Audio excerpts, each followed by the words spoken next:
ouvrir la première. Elle s'intitule « Intégration territoriale des projets de méthanisation, un enjeu à partager ».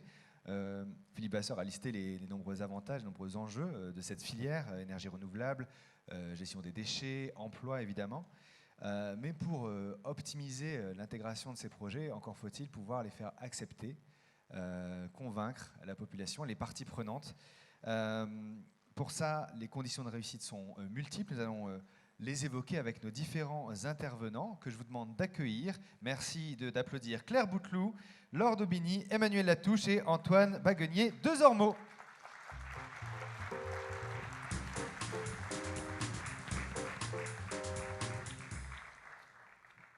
Bonjour et bienvenue à tous les quatre. Bienvenue. Allez-y, installez-vous, je vous en prie. Hop.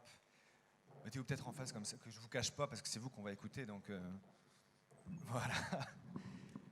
Bienvenue à tous les quatre. Merci d'être nous. Alors, je vais vous présenter. Je vais faire vos présentations. Claire, vous êtes ingénieure agronome et sociologue, consultante spécialiste en dialogue territorial et en médiation.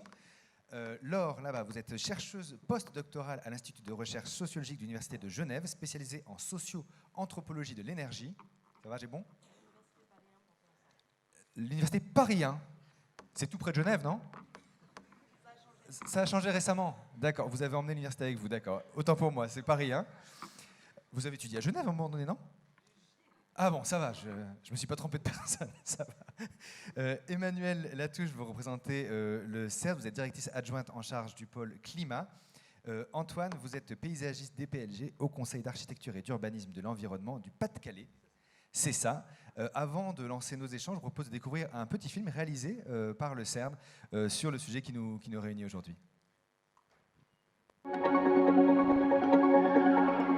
On n'a rien à perdre à dialoguer, on a tout à gagner.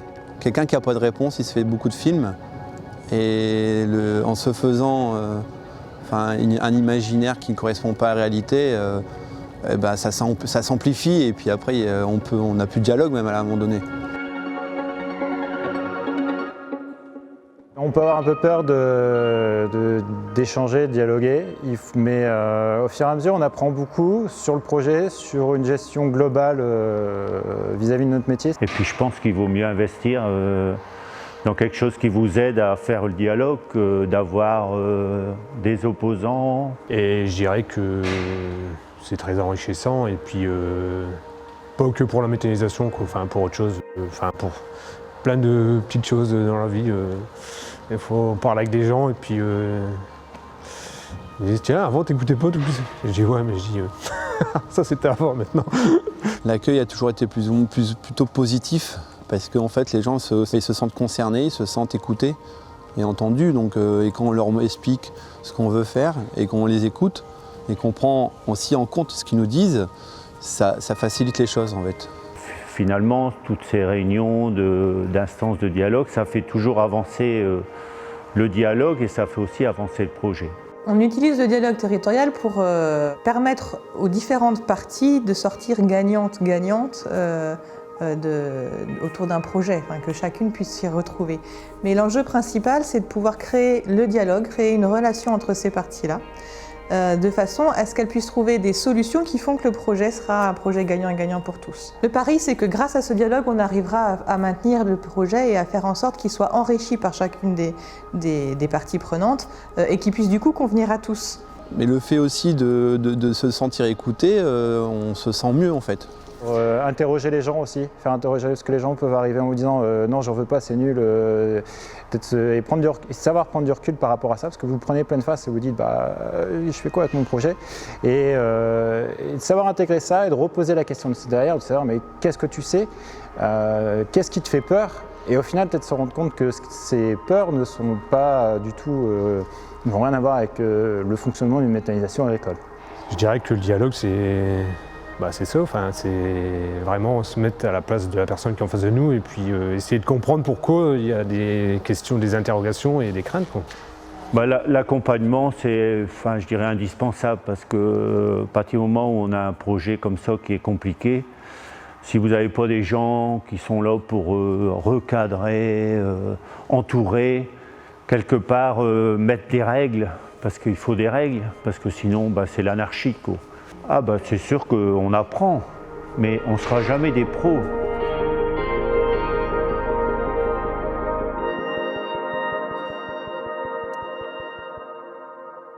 Voilà pour lancer le sujet. Alors, il y a plusieurs méthodes de faire. Je peux vous faire parler chacun à votre tour. C'est un peu répétitif, c'est un peu long. Je préfère que ça puisse être un échange, donc n'hésitez pas à rebondir sur ce qui se dira sans forcément attendre une question de ma part. Hein. Vous avez plein de choses à dire. Emmanuel, peut-être qu'on va commencer ensemble par parler de l'action du CERN qui mène de nombreuses actions, expérimentations pour approprier socialement ces projets. Est-ce que vous pouvez revenir pour nous sur le parcours et les outils de la filière méthanisation en Hauts-de-France ? Oui, merci. Bonjour à tous. Effectivement, on a commencé à travailler sur cette question avec l'ensemble des acteurs de la filière méthanisation. Le Corby, qui est maintenant constitué, qui tourne depuis quelques années. Très vite, les gens de terrain nous ont dit on sent que la méthanisation, ça va susciter des interrogations, voire des oppositions, et il faudrait se pencher sur le sujet. Et donc nous, on avait travaillé au CERD sur le dialogue territorial depuis pas mal d'années, sur d'autres sujets, rien à voir avec la méthanisation. On s'est dit peut-être que c'est ce qu'il faut tester sur cette filière. Et donc on a fait des accompagnements avec l'experte que vous avez vu dans le film. On a accompagné 2 projets de manière un peu fine et on a essayé de tirer le maximum d'enseignements de ce qui s'était passé sur ces projets.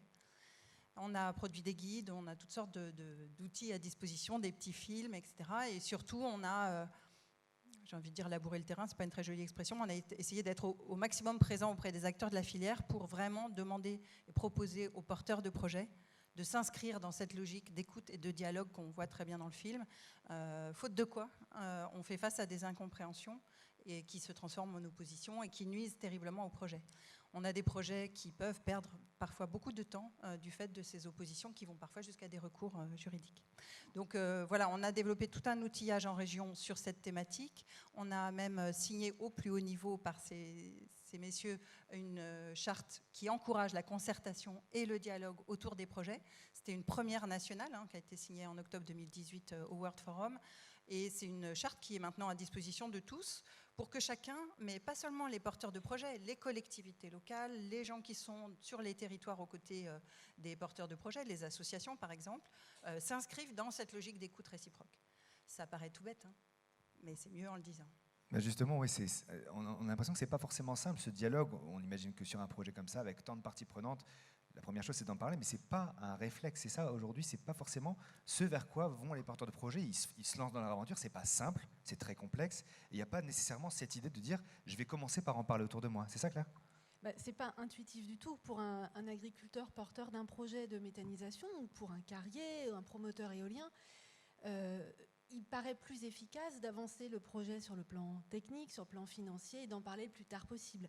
Des carriers disent, par exemple, je reprends des vrais termes, des témoignages, pour vivre heureux, vivre caché, on va faire entrer le loup dans la bergerie. Voilà. Donc ça paraît vraiment pas intuitif. Sauf que faire ça, c'est aussi s'engager dans un chemin semé d'embûches.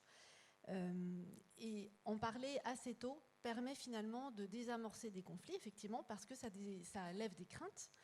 Et puis parce que, tout simplement, encore, je reprends des exemples de carriers, puisque là, les agriculteurs ont été très, très parlants. Le seul fait de réunir les gens est déjà perçu favorablement, tout comme le fait de pouvoir dialoguer directement entre les gens concernés et les porteurs de projets. Et rien que ça, en fait, ça lève un certain nombre de manque de reconnaissance, en quelque sorte, ou de sentiments presque de mépris, qui vont générer de l'opposition uniquement à partir de ça, potentiellement. Donc dialoguer dès l'amont, en fait, c'est pas intuitif, mais finalement, c'est très utile. Donc, je pourrais développer par la suite, peut-être. Bien sûr. Et du coup, ce silence qui entoure parfois les projets en amont, il est doublement contre-productif, parce que d'une part, il y a une absence de dialogue, mais il ouvre aussi peut-être la porte à des interprétations, des projections, des fantasmes sur ce que pourraient être ces projets. Concrètement, c'est quoi le dialogue territorial ? Comment ça marche ? C'est quoi ce terme ? Qu'est-ce qu'il y a derrière ? Comment ça marche ? Le principe, vous l'avez entendu, c'est de trouver des solutions gagnant-gagnant en discutant ensemble. Mais discuter ensemble, effectivement, il y a des règles. Et il y a des petits trucs qui marchent mieux que d'autres. Dans les petits trucs, quand même, quelque chose de fondamental, c'est d'avoir un tiers externe qui est neutre vis-à-vis du sujet, neutre vis-à-vis des acteurs, donc qui ne connaît pas, en tout cas, les gens, et ne prend pas parti. Ça, c'est des méthodes issues de la médiation, en fait, dont on se sert dans des scènes collectives comme de la concertation sur des projets. Donc ça, c'est important parce que du coup, ça va dévier cette confrontation entre le porteur de projet et les gens concernés. Il va y avoir de la reformulation, il va y avoir une écoute par une personne neutre, donc les gens se sentent beaucoup plus pris en compte. Le tiers externe, c'est très important. Il y a aussi cette idée qu'il faut articuler de l'écoute individuelle de chacun et des moments collectifs, des instances de concertation où on confronte tous ensemble. Et on confronte tous ensemble, troisième idée, avec des règles de dialogue. Donc on s'écoute, on se respecte, et une posture finalement de vraie curiosité des autres points de vue. On est ouvert pour entendre ce qu'ont les autres à dire, et en général, ils ont des bonnes raisons de dire ce qu'ils disent. Et donc, dans l'idée, c'est vraiment d'être là pour accueillir ça, et ensuite pouvoir y répondre si besoin, lever des craintes, faire de la pédagogie, mais aussi potentiellement enrichir des projets. Il y a des agriculteurs qui disent le projet me paraissait super bien pour moi, mais en termes de territoire, il n'était pas si bien que ça. Et aujourd'hui, il est beaucoup mieux. Voilà. Donc pédagogie, j'aimerais vous interroger tous les deux sur le sujet. Il y a besoin d'expliquer beaucoup de choses. Alors sur la méthanisation, mais peut-être plus largement. Dans vos travaux, je crois, alors, vous évoquez la représentation de l'énergie, ou plutôt l'absence de représentation de l'énergie. C'est-à-dire, culturellement, chez nous, on branche un appareil, on s'attend à ce qu'il fonctionne, c'est l'électricité, c'est magique, formidable. Mais on ne réfléchit pas, on n'a pas de notion de qu'est-ce qu'il y a derrière la prise, d'où ça vient. Est-ce qu'il y a besoin de combler ce vide, d'apprendre au grand public d'où vient cette énergie pour essayer de donner du sens à tout ça? Oui, absolument. D'autant plus si la question, c'est l'usage. Au bout, c'est-à-dire que un des enjeux de la transition énergétique, c'est quand même de diminuer les consommations d'énergie, parce que la méthanisation, c'est formidable, mais à la hauteur à laquelle on consomme de l'énergie, on n'arrivera pas à pallier à tout ça avec des énergies renouvelables. Il faut avant tout diminuer notre consommation, et ensuite, ce qui restera de cette consommation, la pallier par des énergies renouvelables. Or, le problème, c'est que cette énergie, elle est très abstraite, comme vous le dites, sur des grands réseaux polycentralisés. Eh bien oui, on appuie sur l'interrupteur, ça fonctionne. Toutes les externalités de ces réseaux techniques nous sont voilées, cachées, alors pour des raisons aussi peut-être esthétiques, mais cet esthétisme a un effet très contre-productif, c'est qu'avec toute la bonne volonté du monde, eh bien, on ne s'en rend pas compte de l'énergie dans le quotidien, on ne se la représente pas. Et un moyen qui, par contre, plaide en faveur des énergies renouvelables et de la méthanisation, c'est que nos travaux montrent bien que quand on se réapproprie la technique, c'est-à-dire qu'on la relocalise, là où il y a des communes qui ont mis en place des petites installations d'énergie renouvelable, des méthaniseurs, des éoliennes, et même à l'échelle individuelle dans l'habitat, eh bien, cette énergie recommence à faire sens. Pourquoi ? Parce qu'on comprend comment ça marche un méthaniseur, on comprend à quel point c'est difficile de produire 1 kWh, que c'est long, que ça demande du travail, et qu'à l'inverse, c'est très facile de le consommer, c'est très rapide, on branche une cafetière et c'est fini de notre kilowattheure. Donc ça reprend sens, et ça n'est que par cette réappropriation technique, cette relocalisation de la technique, qu'on peut finalement toucher du doigt un peu cette abstraction de l'énergie. Donc tout l'intérêt de ces projets locaux, qu'il y ait justement une vraie réappropriation locale, mais bien sûr pour que cette réappropriation marche, eh bien, il faut bien sûr que la population s'en saisisse et que ces projets ne restent pas, par exemple, juste l'apanage d'une profession ou d'une collectivité, mais bien qu'ils fassent sens pour tout le collectif. Et à ce jeu-là, on peut aller vers des pratiques sobres en énergie, et on le voit. Dans ces communes qui ont mis en place ce type d'installation, eh bien, les consommations baissent, les gens nous disent bien, je me rends mieux compte maintenant de ce que ça représente l'énergie. Voilà, je comprends que c'est difficile de la produire, que on ne va pas la gaspiller finalement, on ne va pas l'utiliser comme ça. Et ça tend à des pratiques plus sobres en matière d'énergie. Super, merci beaucoup. Une autre notion qu'on pourrait expliquer, sur laquelle faire de la pédagogie, c'est peut-être celle de paysage, Antoine, parce que si j'ai lu correctement ce que j'ai trouvé, sur le papier, on parle de méthanisation, les gens disent oh, c'est génial, que des avantages. À 80%, ils sont emballés. Quand on dit ça va être au bout de la rue, ça baisse à 30% d'un coup. C'est le pas chez moi, quoi. Cette notion de paysage, du coup, le paysage, il m'appartient un petit peu, j'ai pas envie qu'on le dégrade. Est-ce que, de quoi on parle quand on parle de paysage, Antoine? Est-ce que c'est un objet partagé, le paysage? Alors du coup, c'est vrai qu'on parle d'implantation paysagère, de paysage, d'intégration, mais au fond, le paysage, c'est quoi? C'est abstrait comme concept. On pourrait se limiter à c'est ce qu'on voit. Au final, c'est vrai, le projet au bout de sa rue, c'est ce qu'on voit. On pourrait pousser un peu plus loin et dire que c'est une somme de composantes, qu'il y a un système de plans, premier plan, deuxième plan, arrière-plan, des lignes de force, des objets, et qu'au final, c'est l'analyse de ces différentes composantes qui va me permettre à terme de choisir mon implantation de site. Mais lors de la Convention européenne du paysage en 2000 à Florence, les participants sont accordés sur une définition commune et universelle du paysage que je trouve intéressant de rappeler. Le paysage est une partie de territoire telle que perçue par les habitants ou les visiteurs qui évolue dans le temps sous l'effet des forces naturelles et de l'action de l'homme. Et en fait, c'est là que ça devient réellement intéressant, parce que le paysage, c'est quoi? C'est à la fois une notion de perception, c'est-à-dire qu'on serait tous les deux devant un paysage, on n'aurait pas cette même perception, on n'aurait pas cette même sensibilité à ce qu'on voit, et une notion d'évolution, qu'elle soit naturelle ou anthropique.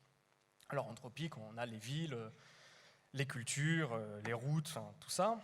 Et naturel, les forces naturelles, c'est pas forcément un tsunami, hein. La météo, les saisons sont des forces naturelles qui jouent sur le paysage qu'on voit, et on voit en pleine journée ou pour un beau coucher de soleil, on ne va pas voir la même chose, les mêmes détails, et on ne va pas avoir cette même sensibilité. Alors c'est pour ça que le dialogue en paysage est primordial, et le paysage est un outil, je dirais, facile pour engager ce dialogue. Et on se rend bien compte du coup que c'est un concept partagé, c'est un objet partagé, il est à vous, il est à moi, il est à eux, il est à tout le monde. On doit tous vivre avec, donc il est important de bien comprendre les perceptions et les sensibilités des uns pour essayer de ne pas les froisser, et à l'inverse, que si qu'entre le porteur de projet et les témoins de ce projet-là, il y a aussi une compréhension effectivement d'où vient cette électricité, pourquoi c'est nécessaire de mettre un méthanisateur, une éolienne, un poste électrique, une autoroute, une ligne de chemin de fer, enfin, tous ces projets d'infrastructure importants qui vont venir du coup s'intégrer au mieux. Et je vais insister sur le terme intégrer et non pas masquer, mais au mieux dans le paysage. Du coup, si le paysage, on le partage, on imagine que l'unité de méthanisation, quand elle est implantée, on la partage aussi. D'où ma question, est-ce qu'une unité de méthanisation, c'est nécessairement moche? Encore une fois, du coup, ça va être une question de sensibilité de chacun. Est-ce que c'est moche ou pas? L'important, ça va être de travailler sur les abords justement de ces unités. Tout à l'heure, on avait des lycéens qui proposaient du street art sur les clôtures ou autres franges. L'important, c'est de bien comprendre, je pense, le territoire sur lequel cette unité va s'implanter. C'est-à-dire, typiquement, par exemple, si on est sur des paysages de grandes cultures ouvertes, comme on peut voir beaucoup ici sur les territoires des Hauts-de-France, ou plutôt de bocage rempli de petites parcelles et de haies bocagères, l'unité en elle-même, elle ne va pas avoir le même impact paysager. Donc pour ça, il est intéressant et important déjà de travailler sur la topographie. On ne va pas implanter une unité de méthanisation en surplomb d'un village qui va être visible dès que vous serez sur la place de celui-ci. On va essayer de jouer avec justement, on parlait des premiers plans, deuxième plan, on va essayer de jouer, de ne pas mettre je ne sais pas moi, si vous êtes sur une autoroute et que vous avez une église classée avec un joli cône de vue dessus, on va éviter de mettre le projet de méthanisation entre les deux. On va essayer plutôt de jouer sur ces masques existants pour venir atténuer cet impact visuel. Sur les grands espaces agricoles ouverts, plutôt essayer d'intégrer les projets dans les franges urbaines existantes. Et on l'a vu, et ça va être d'autres objets de dialogue, mais casser les idées reçues sur les unités de méthanisation, et de dire que non, ça ne sent pas forcément plus qu'une unité agricole, ça ne fait pas forcément plus de bruit, et que du coup ça peut être intégré dans des franges urbaines existantes, venir se fondre dans des aménagements paysagers qui existent sur des entrées de ville, et du coup participer, bénéficier de tout un système existant plutôt que de venir créer une sorte d'ovni vert au milieu des champs entouré par une belle haie de tuya bien carrée, bien taillée, ce qui au final, va mettre en lumière un projet, un objet qui au final n'a pas besoin de l'être plus que nécessaire. Très bien, donc encore une fois, nécessité d'expliquer, de faire de la pédagogie encore et encore.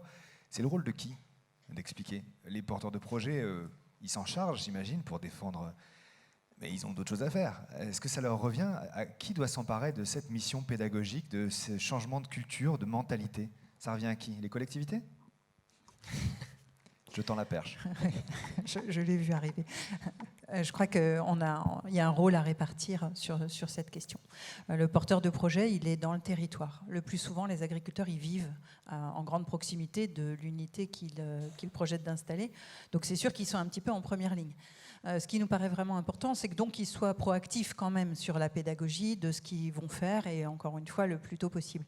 Mais c'est vrai qu'il est vraiment essentiel que très vite, les élus locaux de la commune ou des communes concernées soient bien associés à la question pour pouvoir jouer leur rôle justement d'explication, de pédagogie, ou le rôle relais. Nous, on a vu beaucoup de maires de communes, de petites communes qui nous disent « on est venu me voir tout de suite parce que les gens ont entendu parler du projet ». Surtout ne pas croire que le projet n'est pas connu, ça n'existe pas, hein, on est d'accord.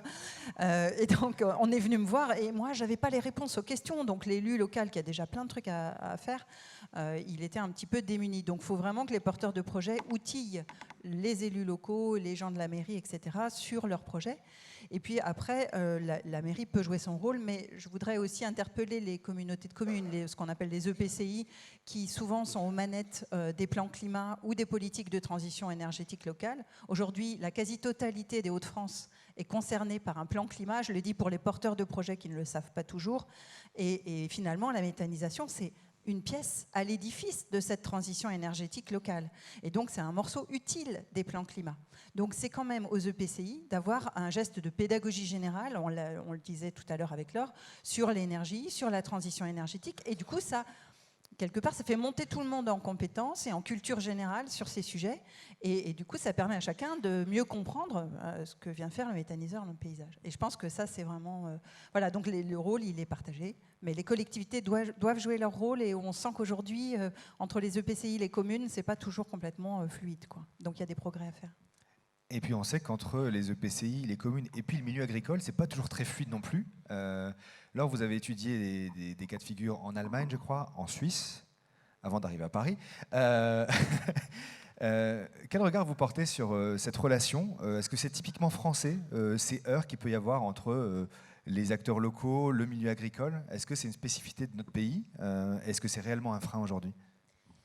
Ça se révèle être un frein, effectivement. C'est assez français dans cette comparaison. J'ai aussi beaucoup travaillé sur l'Autriche, et que ce soit en Allemagne, en Autriche, le cas suisse est un peu différent. Lorsqu'il y a des projets locaux, on voit que ceux-ci font vraiment collectif. Je m'explique. En France, on voit des projets émerger de la part des agriculteurs. C'est très bien. À côté des collectivités qui font des petits réseaux de chaleur, et à côté des citoyens qui font des centrales citoyennes. Bien, chacun dans son coin, aucune vision partagée d'une transition énergétique locale, avec beaucoup d'incompréhension et beaucoup de conflits. Ça, c'est très français. Aussi, cette idée très française qu'on ne mélange pas privé et public. On ne mélange pas argent privé et argent public, et initiative privée et initiative publique. Donc chacun finalement un petit peu son projet énergétique dans son coin. Alors c'est pas du tout ce que j'ai observé notamment en Allemagne et en Autriche, où ces projets étaient certes, pour la grande majorité, je tiens à le souligner, menés par des agriculteurs et initiés par des agriculteurs, contrairement à ce qu'on pourrait penser. Ça n'était pas les élus qui initiaient ces projets de transition énergétique très ambitieuses parfois de leur territoire, puisqu'ils atteignaient l'autonomie. Donc à un moment donné, ça veut dire beaucoup de projets d'énergie renouvelable mis en place sur le territoire. Dans la grande majorité, ils étaient menés par des agriculteurs, ces projets, mais qui finalement faisaient, j'ai envie de dire, boule de neige localement, qui allaient voir les municipalités, qui allaient voir les habitants, et fédérer tout le monde dans ce projet. Alors, vous allez me dire comment? Pourquoi ça marche là et pas en France? Il y a une petite dimension qu'on oublie dans beaucoup de projets français, et notamment en termes de méthanisation, c'est que ceux-ci sont à la croisée d'intérêts différents. Donc, pour les agriculteurs, un intérêt bien compris de gérer les déchets, les excédents structuraux. Oui, très bien. Éventuellement, c'est le même cas pour une collectivité, un industriel. Mais l'habitant, lui, que l'agriculteur ait à gérer ses déchets, c'est pas son problème. Dans le quotidien, ça ne le regarde pas, il s'en fiche royalement. Un intérêt commun, c'est l'énergie. Alors s'il y a bien une grande absente des débats en général locaux, et notamment de ce que j'ai pu en voir dans le Nord-Pas-de-Calais autour de la méthanisation, c'est l'énergie. On ne parle pas d'énergie. On parle de déchets, de paysages, d'odeurs, de camions, de tout ce qu'on voudra, et à aucun moment on ne parle d'énergie. La grosse différence des projets que j'ai étudiés en Allemagne et en Autriche, c'est qu'ils rentraient par l'énergie. Et la question, c'était l'énergie, c'était la transition énergétique locale. C'était pas de gérer des déchets. Il y a d'autres moyens de gérer des déchets. On peut épandre sur les champs, etc. Donc, c'était pas cette entrée-là. Et à partir du moment où on rentre par la question de l'énergie, on fédère tout le monde. Mais ça veut dire qu'il faut aussi penser peut-être ces projets différemment. Encore une fois, si on veut que l'énergie, elle soit appropriée, eh bien, se dire quel intérêt a l'habitant à ce que ce projet de méthaniseur soit à côté de chez lui. Est-ce que ça peut être un réseau de chaleur? Alors, j'ai bien compris que cet événement porte sur l'injection du gaz. Ça ne s'oppose pas, la cogénération ne s'oppose pas à l'injection du gaz. Mais bien sûr, les réseaux techniques existent de gaz. Ce serait dommage de ne pas les utiliser. Mais ça veut peut-être dire aussi penser des nouvelles formes d'appropriation de ce gaz. Parce que pour l'instant, dans ces projets locaux, pour l'habitant, ce gaz, il n'est pas pour lui, alors qu'il va être produit au bout de sa porte. C'est quand même un peu dommage, là où on sait qu'il y a des enjeux stratégiques autour du gaz naturel. On sait que, par exemple, dans le Nord-Pas-de-Calais, le gaz du Pays-Bas ne va plus être utilisé. Donc, il y a tout un tas d'enjeux, puis d'enjeux environnementaux. On produit de l'énergie au bout de la rue. Ne pas entrer par cette porte-là auprès des habitants, c'est peut-être le premier point d'incompréhension. Et inversement, le premier point qui pourrait fédérer les habitants autour de ces projets. Ouais, c'est peut-être commencer par le pourquoi, en fait. Pourquoi on fait ça, plutôt que de commencer par le quoi ou le comment, où tout de suite on imagine en effet les camions, les odeurs. C'est le pourquoi, parce qu'on va créer l'énergie ensemble qui va nous profiter à tous. C'est ça, peut-être, le point d'entrée pour apporter du sens au projet. Alors après, il faut le dialogue que vous avez vu ailleurs en Allemagne. Mais ce dialogue, c'est un peu votre mission, votre spécialité. Est-ce que, on le voyait dans le film, il disait on n'est pas des pros. Est-ce que le dialogue territorial, c'est une affaire de pros? Est-ce que c'est un investissement qu'il faut faire, de se dire on a besoin de médiation, on a besoin de quelqu'un qui apporte un regard neutre, bienveillant, et qui va pouvoir dépassionner peut-être les débats? Là où le dialogue territorial avec un pro aide, c'est justement parce qu'il y a un tiers externe. Après, les gens, ils travaillent. C'est-à-dire que moi, j'aide les personnes à s'exprimer. Donc, effectivement, il y a du sens à construire, un sens global, la politique de l'énergie, la transition, un sens local. Et celui-ci, il se construit tous ensemble. Et en fait, la question que je leur pose, c'est « mais qu'est-ce qui est important pour vous ?» Et en fait, on creuse ça. Et chacun peut exprimer qu'il a des motivations différentes, que pour certains, ça va être la production d'énergie qui va être importante, pour l'autre, ça va être d'aider son voisin, etc., etc. Et tout ça, c'est vrai, et tout ça, c'est entendable, c'est audible en tout cas. Et en fait, le fait de l'entendre de la part des autres, et le fait ensuite d'avancer ensemble sur la co-construction d'un projet, c'est ça qui va donner du sens, du poids finalement à un projet. Donc effectivement, on part du pourquoi. Et comment on est aujourd'hui sur le territoire, quels sont les problèmes, qu'est-ce qui est bien aussi, quels sont les atouts, qu'est-ce qu'on aurait envie de faire ensemble et quels sont les challenges en fait, qu'il faut qu'on relève ensemble. Donc ce dialogue-là, en fait, c'est les gens qui le font. Moi, je leur propose un cadre. Donc, je suis le tiers neutre et puis je leur propose vraiment un cadre de dialogue qui est un espace sécurisé. Donc, une écoute, un espace sécurisé, des règles de dialogue. Et puis, parfois, quand c'est très tendu, il peut y avoir des règles qu'on consent tous ensemble qui sont, par exemple, un moratoire sur les pétitions, la communication, etc. Le temps du dialogue. Et ça, c'est extrêmement important. Et donc, en fait, l'idée, c'est que les gens arrivent en parlant vrai, avec une vraie posture authentique. Ce qu'ils disent dans la scène et ce à quoi ils s'engagent dans l'instance de dialogue, ils le font aussi à l'extérieur. Voilà. C'est extrêmement important. Je me permets de rebondir parce qu'on a eu un cas là sur un des accompagnements qu'on a fait où effectivement il y avait un espace de dialogue, il y avait cette sincérité de parole entre les agriculteurs et les opposants potentiels, et à un moment donné il y a un des acteurs qui jouait pas le jeu qui vient d'être décrit, c'est-à-dire qu'il avait une posture dans l'espace de dialogue et une posture à l'extérieur qui poursuivait les pétitions et je sais pas quoi. Et donc la médiatrice a pris les gens en bilatéral, a ramené tout le monde autour de la table et il s'est avéré que cet acteur-là était pas de bonne foi. Et bien il est sorti. Mais ça n'a pas empêché l'espace de dialogue de se poursuivre avec les agriculteurs, les experts locaux, l'association environnementale qui était là autour de la table. Et voilà. Mais au moins, il y a un espace qui existe et une information derrière qui est donnée à tous les riverains. Si vous faites du dialogue sur le terrain, dites-le.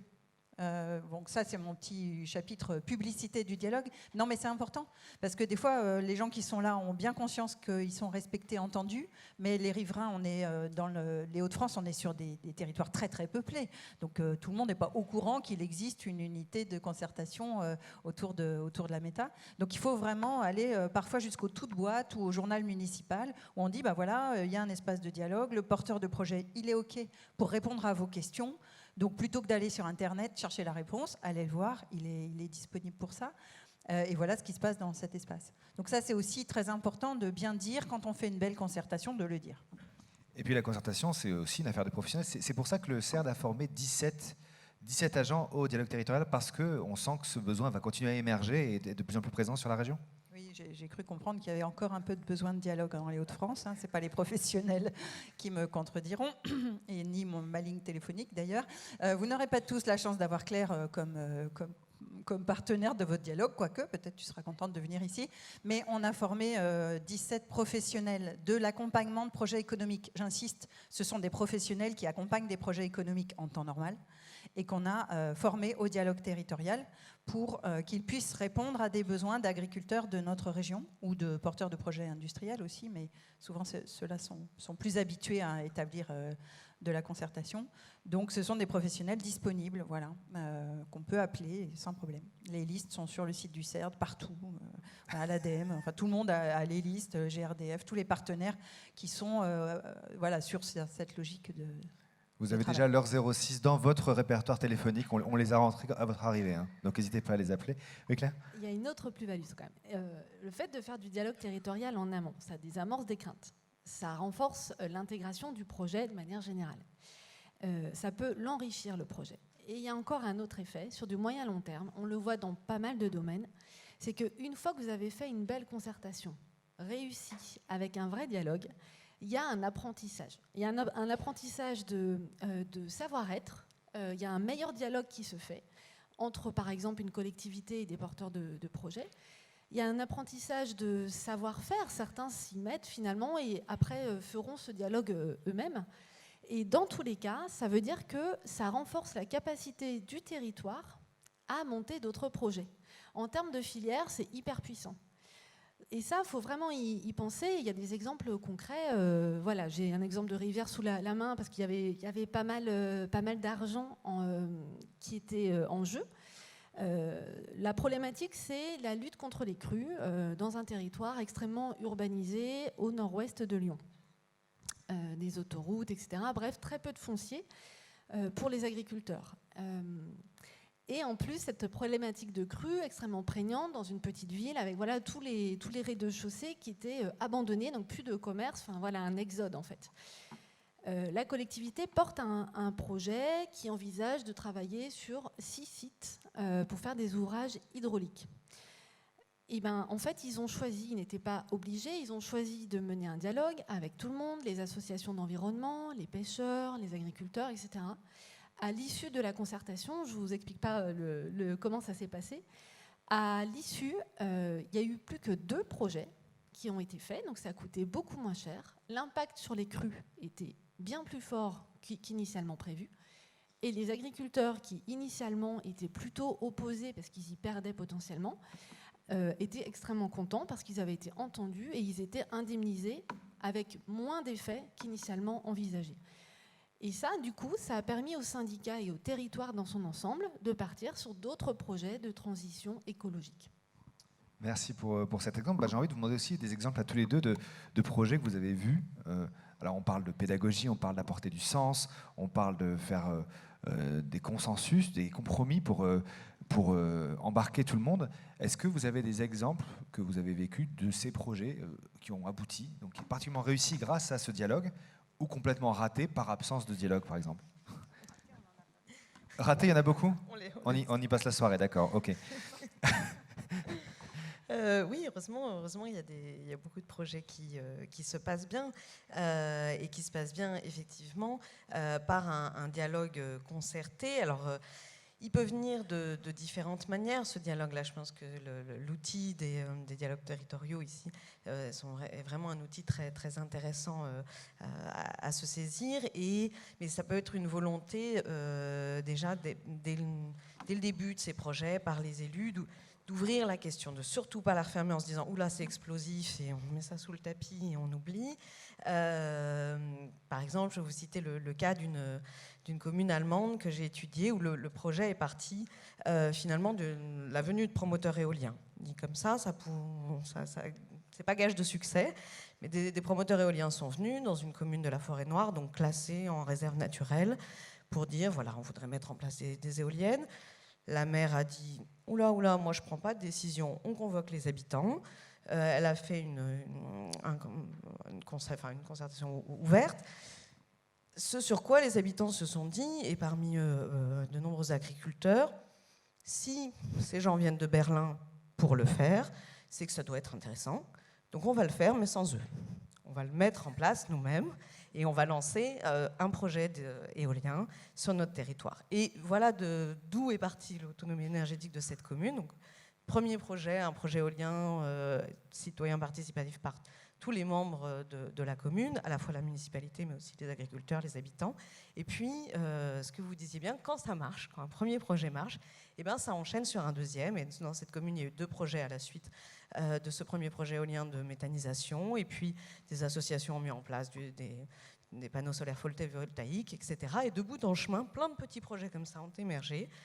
Donc vous voyez de structures assez différentes, à la fois des associations, des entreprises, et qui surtout se mêlaient aussi, et mêlaient les capitaux, j'insiste là-dessus, bien que parfois il y ait des contraintes juridiques à le faire, mais elles sont de plus en plus levées, donc c'est de moins en moins un frein. Et menaient comme ça de plus en plus de projets énergétiques et in fine sont arrivés à une balance positive, c'est-à-dire on produit plus d'énergie renouvelable qu'ils n'en consommaient. Donc on voit bien qu'effectivement ça se fait chemin faisant et qu'un premier projet réussi en appelle un autre. On est parfois surpris dans ces communes de se dire, parce qu'il y a toujours des gens qui ne participent pas au projet sans forcément s'y opposer de manière frontale, mais qui pour tout un tas de raisons ne décident pas d'y participer financièrement ou personnellement. Or, ce qui était très surprenant dans différentes communes que j'ai étudiées, c'est que ces gens-là, qui n'avaient pas participé au projet, néanmoins s'y identifiaient à ces projets. C'est-à-dire qu'eux aussi allaient faire une balade. On parlait tout à l'heure du côté esthétique ou non d'un méthaniseur, ça peut être le même cas pour l'éolien. Or, c'est très subjectif, la laideur ou la beauté de ces installations, parce que dans beaucoup de communes où justement les projets sont bien passés, eh ben, les gens s'approprient totalement ces installations techniques. Le dimanche, vont balader le chien au pied des éoliennes ou autour de la centrale de méthanisation pour voir un peu ce qui s'y passe. Donc on voit que c'est des vrais lieux d'appropriation, et ce même de la part des gens qui n'y ont pas participé dans ces projets collectifs. Donc très intéressant, parce qu'on pense souvent que le financement participatif est un levier d'appropriation. Il s'avère qu'au-delà de l'argent, puisque déjà ce n'est pas un levier qui permet à tout le monde de participer, prendre des parts sociales d'une coopérative, etc., nécessite un capital, même si on le fait très bas, ça reste un frein. Or, la raison pour laquelle ces habitants s'appropriaient ces installations, donc même de la part de ceux qui n'y avaient pas participé, ou de projets menés par d'autres, comme un parc éolien mené par des investisseurs qui n'avaient absolument rien de citoyen, et que par ces projets, dans toutes ces communes, qui sont souvent des communes rurales, pauvres, où il y avait beaucoup de difficultés, eh bien, autour de ces projets très innovants, très environnementaux, on parle de la commune en bien. Leur commune devient un modèle pour les énergies renouvelables, pour la transition énergétique. On vient de Corée du Sud, dans ces petites communes du fin fond de l'Allemagne ou de la Bretagne ou de l'Autriche, pour voir ce qu'ils ont fait. Donc c'est hyper valorisant pour les habitants. Et ce qu'on se rend compte, c'est que cette appropriation, eh bien, elle vient de là. Elle vient du changement de l'image de la commune, en une image beaucoup plus souhaitable, beaucoup plus valorisante. Et par ricochet, eh bien, ça change l'image que les habitants ont d'eux-mêmes. Donc voilà aussi un autre aspect qui fait une des raisons pour lesquelles ces projets peuvent faire sens localement. Très bien, merci. Antoine, un exemple peut-être d'intégration paysagère réussie, qui a réussi à mettre tout le monde d'accord et à favoriser l'acceptabilité d'un projet? Des exemples, il y en a. Là, comme ça, je ne vais pas citer l'un plus que l'autre parce que je veux fâcher personne. Mais ce qu'il faut bien penser aussi, c'est qu'une fois que le site il est choisi, effectivement, il reste une unité de méthanisation. Il y a des contraintes fortes. Il y a les silos, il y a les digesteurs, il y a les cuves, il y a tout un tas de bâtiments techniques qui ont des dimensions, qui ont des normes qu'il convient de mettre en place. Donc effectivement, on peut traiter les abords avec des talus arborés, pas mal de petits aménagements, mais il faut se poser la question aussi architecturale de ces bâtiments. Quelle couleur on va leur donner? Quels matériaux on va utiliser? Comment on va pouvoir les intégrer le plus possible, soit à la terre, soit au ciel? Puisque typiquement, on va favoriser pour les bâches un ton un peu plus clair, du gris, qui se fondra sur nos ciels et sur les bases. Le bleu. Oui, on est dans les Hauts-de-France. Le ciel, Antoine. Le bleu ici. On reste dans les Hauts-de-France. Vous seriez ailleurs, je l'aurais dit gris, mais là c'est bleu. Non, voilà, mais quand même. Alors que sur les cuves en elles-mêmes, on va peut-être plus favoriser une teinte un peu plus foncée qui va se fondre dans la végétation, dans les autres. Essayer d'avoir une homogénéité aussi entre les bâtiments. Il y a des beaux exemples. Alors là, c'était dans des unités qui accueillent du public, où il y a des très belles réalisations bois. J'en ai vu passer Brûle-Saint-Amand, je crois, où j'ai vu des exemples tout à l'heure ce matin, où là, c'est assez beau ce qui a été fait. Alors là, il y a un accueil du public, donc c'est un peu spécifique aussi. Et là où je voulais rebondir aussi sur l'appropriation, alors là, je vais pousser le cas vraiment à l'extrême, et dans les Hauts-de-France, on a toujours été un territoire énergétique. Les terrils, c'est quand même pour les anciennes, encore une fois je veux fâcher personne, pour les anciennes générations, c'est l'objet à ne pas regarder, c'est la mocheté, c'est le travail de la mine, c'est on n'y va pas, on le fuit. Aujourd'hui, le bassin minier est classé UNESCO. Il y a la chaîne des parcs, il y a des balades, il y a des musées, il y a les jeunes qui font des parcs, qui vont se balader, il y a des courses de vélo, des trails urbains. Enfin, c'est impressionnant ce changement de regard qui a été opéré via un dialogue long. Je veux dire, ça fait 30, 40 ans que ce regard sur les terrils est en place, qu'il y a eu du dialogue avec toutes les parties prenantes. L'éolien, pareil. Moi, je me souviens quand j'étais petit, l'éolien, c'était quand même encore on met des éoliennes, c'est moche, choses comme ça. Aujourd'hui, quand on fait le trajet Paris-Lille, il y a des éoliennes sur tout le chemin et il y a une acceptation quand même beaucoup plus forte qui reste encore problématique par endroit, mais c'est rentré un peu plus aussi dans la normalité parce qu'il y a cette question de l'énergie, de dire pourquoi on met des éoliennes, parce qu'on veut de l'énergie verte. Et donc la méthanisation, c'est aussi de dire pourquoi on met ces unités de méthanisation, parce qu'il nous faut de l'énergie verte.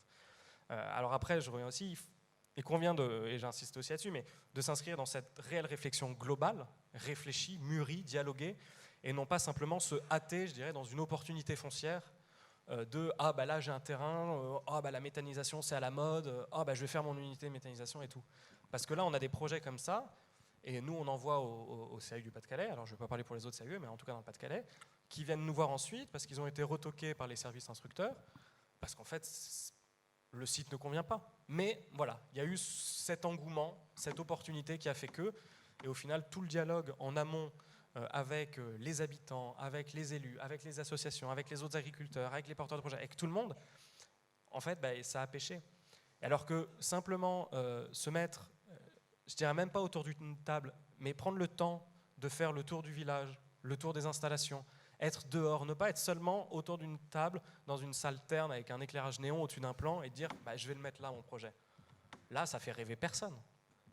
Alors qu'on sort, on prend le temps de sortir, de se balader, d'imaginer, de dire regardez, moi mon projet, mes terres elles sont à peu près là, l'opportunité ce serait là, les camions regardez ils vont pas traverser la commune puisqu'on peut se raccorder à telle départementale, j'en sais rien, et voilà, c'est dire il va se mettre à cette frange là, regardez en fait la frange on la voit déjà pas, c'est déjà boisé, c'est déjà arboré, en fait il y a une meilleure acceptation et au final le vivons mieux, vivons cachés là, ça fait que ces contraintes sont amplifiées, sont imaginées, mais je dirais fantasmées, mais d'un point de vue négatif, alors qu'en fait, il n'y a pas forcément lieu de paniquer. Et on s'en rend compte, en discutant, mais en se discutant devant du concret aussi, et pas juste des plans, perspective du mais regardez, dans 20 ans, ce sera magnifique. Ouais, on repart du pourquoi et du partage de sens. Alors, l'heure tourne, j'ai envie de vous poser une dernière question à tous les quatre. Je vous écoute et je me dis, je m'imagine porteur de projet, j'ai une idée, j'ai un terrain. Est-ce qu'il n'y a pas un enjeu sur la posture aussi? Parce que du coup, c'est plus forcément mon projet. Si j'ai envie qu'il aboutisse, il faut que ce soit notre projet. Ça veut dire qu'il n'y a pas forcément besoin de tout ficeler avant de dire je vais en parler à tout le monde. Peut-être qu'il suffit d'une idée, d'une envie, d'un besoin, d'un pourquoi, avant de consulter. Qu'est-ce que ça change dans la posture du porteur de projet? Parce que c'est plus forcément un homme, une femme, un petit collectif. C'est tout un écosystème quelque part qu'il faut engager dans ce projet. Est-ce que il faut savoir aussi se remettre en question en tant que porteur de projet en disant on ne va pas tout décider ensemble dans notre petite salle de réunion, grise ou pas. Est-ce qu'il faut pour un porteur de projet intégrer cette dimension plurielle dès la conception, l'idée, l'envie? Pour vous, vous avez 2 heures, c'est coefficient 7. Évidemment que ça change.